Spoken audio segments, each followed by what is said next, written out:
Oh my god, oh my god, oh my god, dude, what happened? Snake just bit my Was it poisonous? Yeah, I'm gonna need you to suck the poison out. What? Yeah, I'm gonna need you to suck the poison out, dude. No, I need you to suck the poison out. I don't want to. I'm gonna die, suck my I think you're gonna die. You don't wanna do it, bro? Save me. Get down there and I'll even do one of those international programs. You know, the ones where you give them one of your children and then they give you one of their children? What is it called when you kid swap?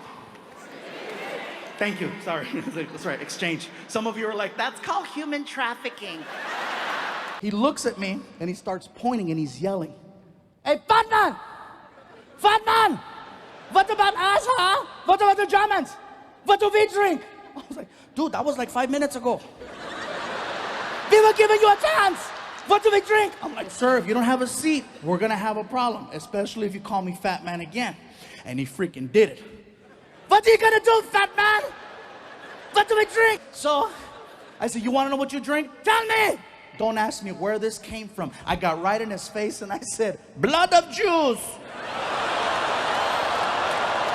And drunk wasn't even the right word to describe our level. My tour manager, Ryan, he comes up to me and he says, Gabe, time to go. And I look at Ryan and I'm like, but Ryan, I just made a friend and he makes knives and they're pretty. My tour manager always knows how to talk to me no matter what condition I'm in. If I'm drunk, he knows better than to talk to me like I'm an adult. He talks to me like I'm 2. He looks at me and he says, hey, buddy. You hungry?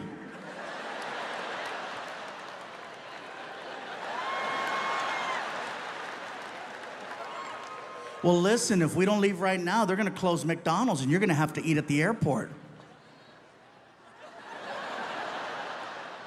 I gotta go.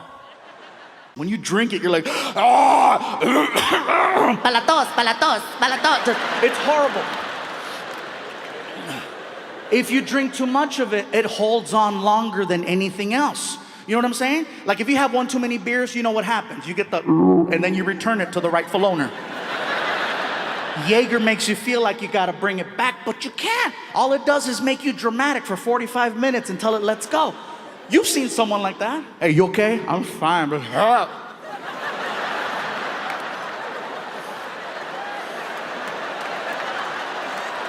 they can't throw up. All they're doing is 6-minute abs.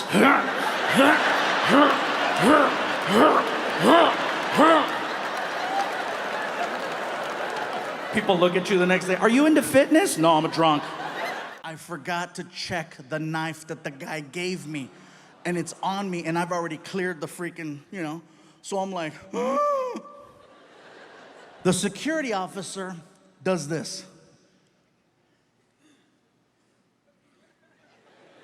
Hey, go ahead. I looked at the security officer and I said, hey, how do you know?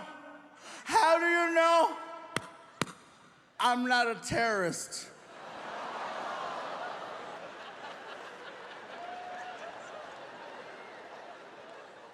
The security officer in uniform wearing a badge looks at me and says, hey, when have you ever seen a fat terrorist? Hey, look at him, he's crying. That better taste like gravy. Seriously, Martin's like, really? Blood of Jews? I'm like, I know. I felt like they phoned ahead. Ons, take care of Fluffy. About 20 minutes into the flight, we're just sitting there, we're laughing.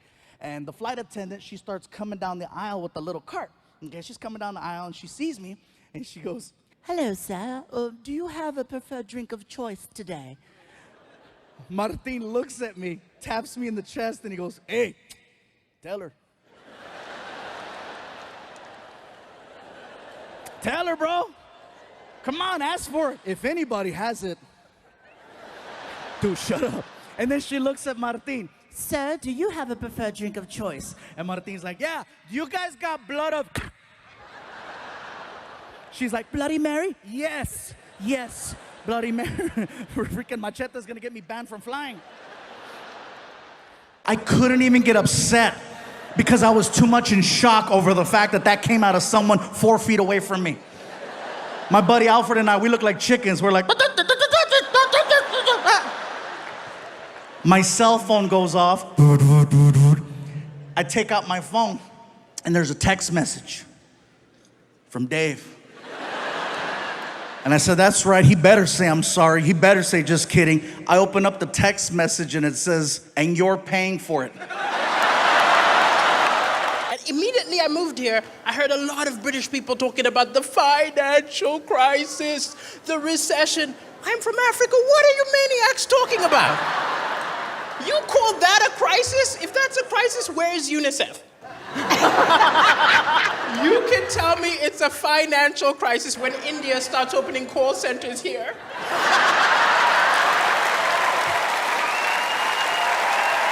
Can you imagine some poor guy in Mumbai calls his bank, ends up talking to a Brahmi? Hear ye, hear ye. By order of Her Majesty the Queen, we have arrived. You over there, what is the name of this land?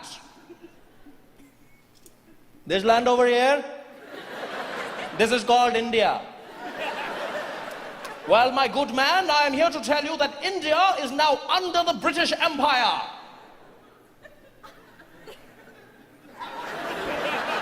And I'm glad that I can tell you that India is exactly where it was yesterday. I don't want my doctor to be some bratty Indian kid who grew up in Mississauga. Halfway through an operation, he just goes, fuck this shit.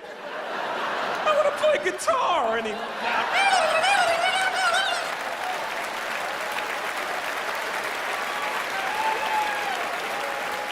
Hey, Steve. So I'm a mother of 3 adult children, but my 17-year-old is not quite an adult. So we hang out all the time, and people don't know that I'm her mother. They're always hitting on her. So I need to know, is it too early or is it time for my 17-year-old to have a boyfriend?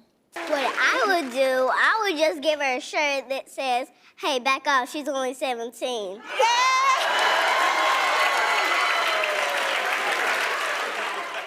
Thank you, darling. So to get us started in the lesson, I need a volunteer. I know of someone who recently became single. I'm going to nominate our very own Nick Cannon. I appreciate you thinking of me, Howard, but I don't need any help in this. You probably do, you just don't know it. You are divorced. Somebody didn't like the way you were kissing. There's always room for improvement. There's always room for improvement. All right. Nick, I found someone. You're gonna hate her. Look at each other. Say hello with your eyes. One of the things is you guys are you gotta be looking at her. Yeah, he's taking his clothes off though. This is good. Get comfortable, Nick. Get comfortable. And now, just take one step closer. Nick, you come in first. Take one step closer.